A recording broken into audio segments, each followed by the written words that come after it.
All right, we're going to do 3.7, part 2. So 3.7 is still the inverse functions. This will help you work through the certificate as well. Problems come just exactly off of there, like this. Let's say, for number 1, that you have a set of points at 9, -2, 6, 3, -6, -8, and 5, +8. And it says, find the inverse. Well, that would look like this, s to the -1. That's how you denote the inverse, is that just put the -1 as the power, and that means that you're doing it inside out. And you just have to flip the x and y.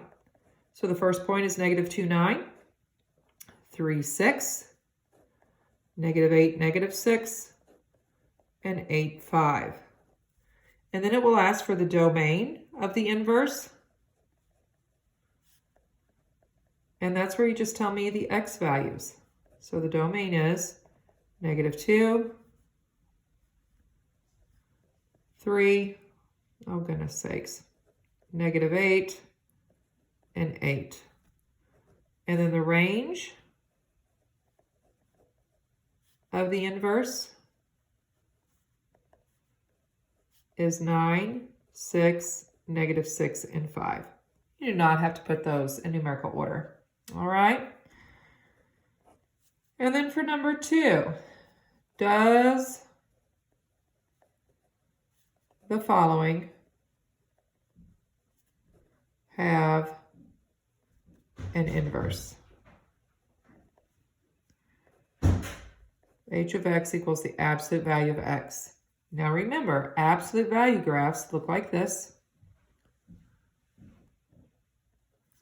And it does not pass the horizontal line test. It touches it in 2 spots, so no inverse. Okay, for number 3, find the inverse, if it exists, of p of x equals 3 times the cube root of x plus 2. Well, the first step is to switch x and y. So I'm going to write this x equals 3 times the cube root of y plus 2. And then to get y by itself, you subtract 2 first. To get x minus 2 equals 3 times the cube root of y. Next step would be to divide by 3. So now you have x minus 2 divided by 3 equals the cube root of y. To get rid of the cube root of y, cube it.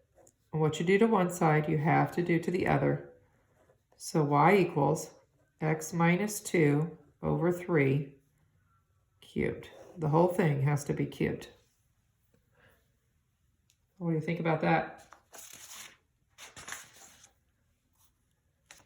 All right, page 2.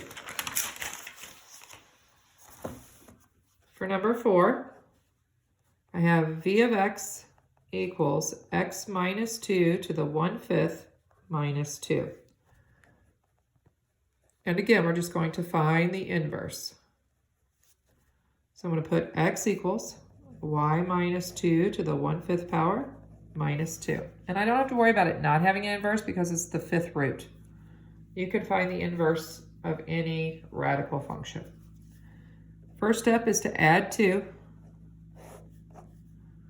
So x plus 2 equals y minus 2 to the 1/5.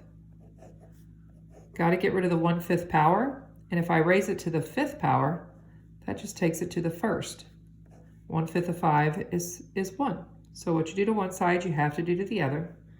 So now we have x plus 2 to the 5th equals y minus 2. Now to get y by itself, you just have to add 2. So y equals x plus 2 to the 5th plus 2. And that's good enough for me. All right, number 5. it has a of x equals 4x plus 1 to the third power.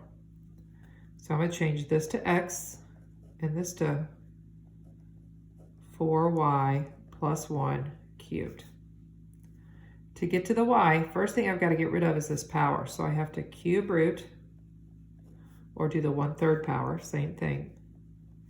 So now I have the cube root of x equals 4y plus 1.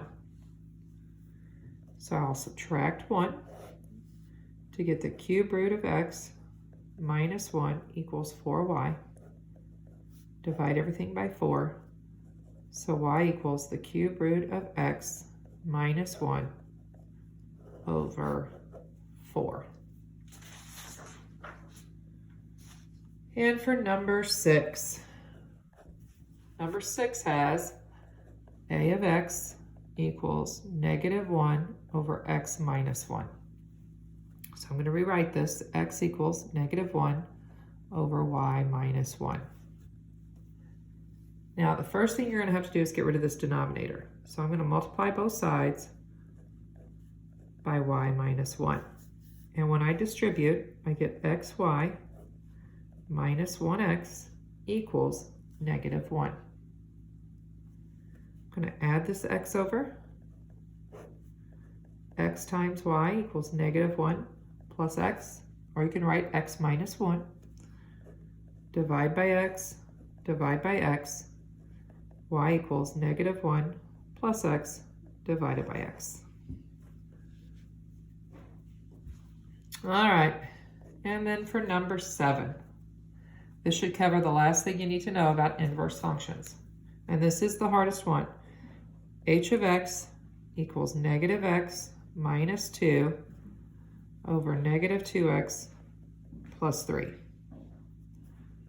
So I'm going to rewrite it. X equals -y minus 2 over -2y plus 3. I'm going to multiply this side by -2y plus 3. Multiply this side by -2y plus 3. That gives me -2xy plus 3x equals -y minus 2. I just distributed there and there to get this side. And of course, this is all that's left here. Now you want to get your y's, take the y over here and the 3x there. So it'll become -2xy.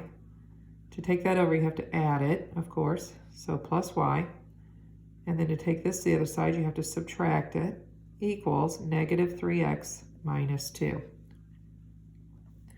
Now there's y's in both of these, so we could factor that out on this side, which leaves you with -2x plus 1 equals -3x minus 2. To get y by itself, we'll divide by -2x plus 1, divide by -2x plus 1, and there's your final answer. Y equals -3x minus 2 over -2x plus 1. All right, that takes care of everything you need to know for the inverse functions. The last video is me working through the practice problems on the certificate. You should be able to go ahead and try to certify after you watch these and practice them. Good luck, and if you have any questions, just shoot me an email. Thanks, guys.